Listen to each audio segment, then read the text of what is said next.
Pour mieux s'immerger dans la réalité politique, sécuritaire, économique et sociale d'Israël, connectez-vous chaque matin sur Studio Kalita. Daniel Haïk vous y attend pour sa revue de la presse.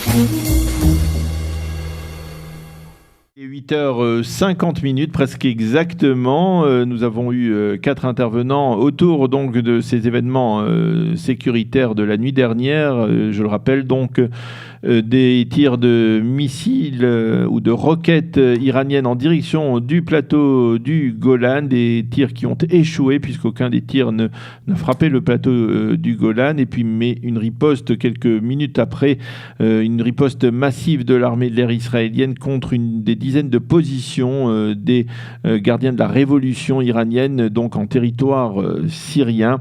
C'est l'information majeure de ce début de matinée.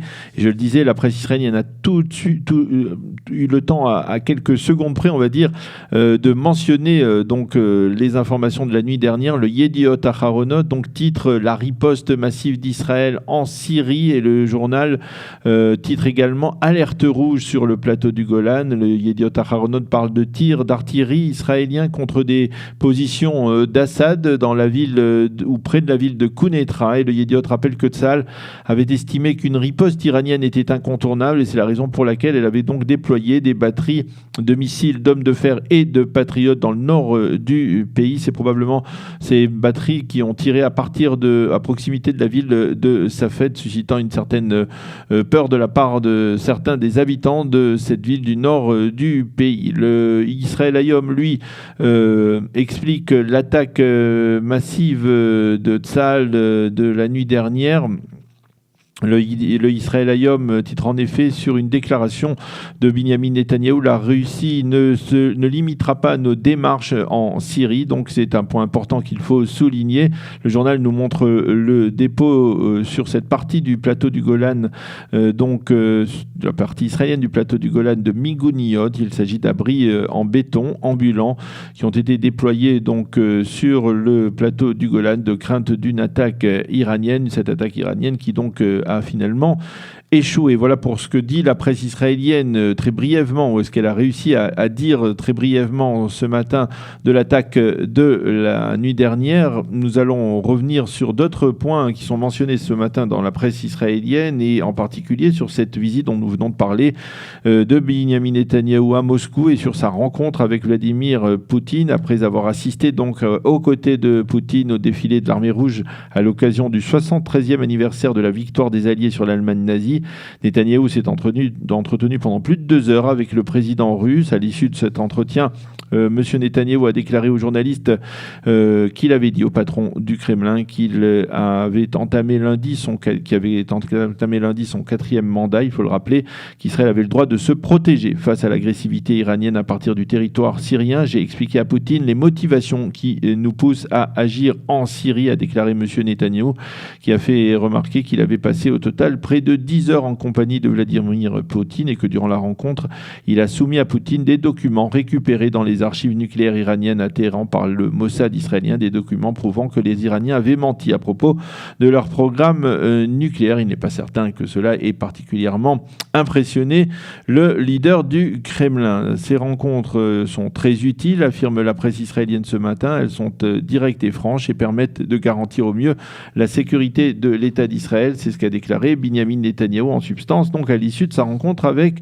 le président russe. Netanyahou qui semble passer une excellente semaine, puisque mardi soir il a vu le président Trump concrétiser son aspiration prioritaire de ces 15-20 dernières années de déchirer tout accord de Vienne, et de mettre en garde les Iraniens face à leur programme nucléaire. Hier, il était donc à Moscou aux côtés de Vladimir Poutine pour le défilé de l'armée rouge, et ce matin, le site annonce que si des élections législatives avaient lieu aujourd'hui en Israël, le Likoud, dirigé par Binyamin Netanyahou, obtiendrait 35 mandats, ce qui est un record depuis les toutes dernières années.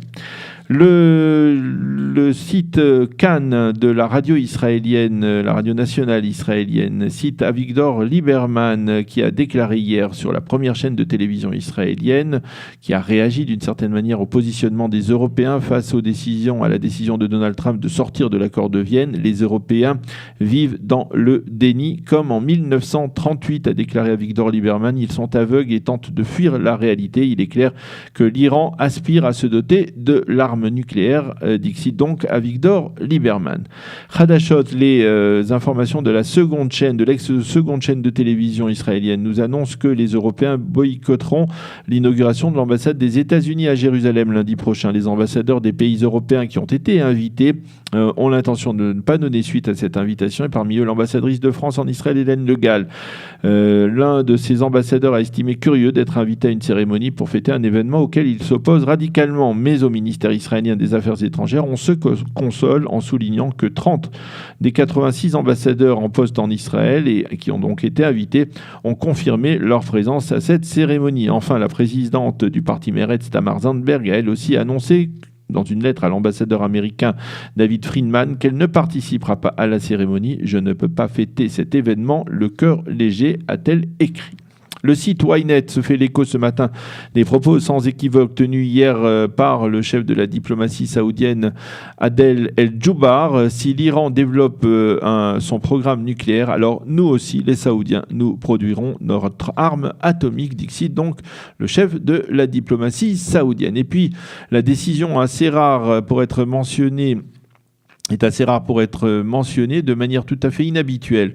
Et nous sortons tout de suite donc de cette tension sécuritaire, diplomatique et pour un titre, on va dire, plus sociétal en Israël. De manière tout à fait inhabituelle, le tribunal rabbinique de Haïfa a décidé d'autoriser la diffusion du nom et de la photo d'un Israélien qui refuse de donner le divorce à son épouse depuis maintenant 2 ans.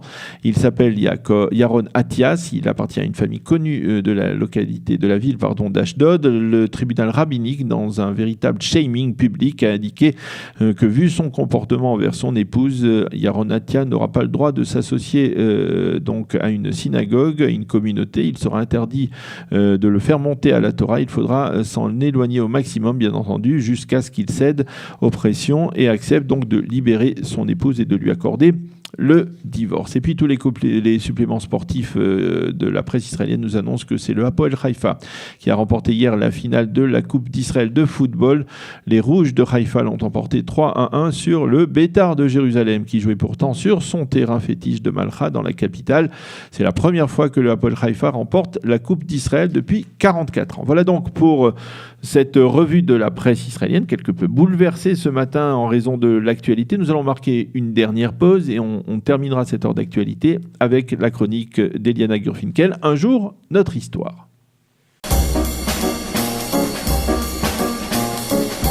Pour mieux s'immerger dans la réalité politique, sécuritaire, économique et sociale d'Israël, connectez-vous chaque matin sur Studio Kalita. Daniel Haïk vous y attend pour sa revue de la presse.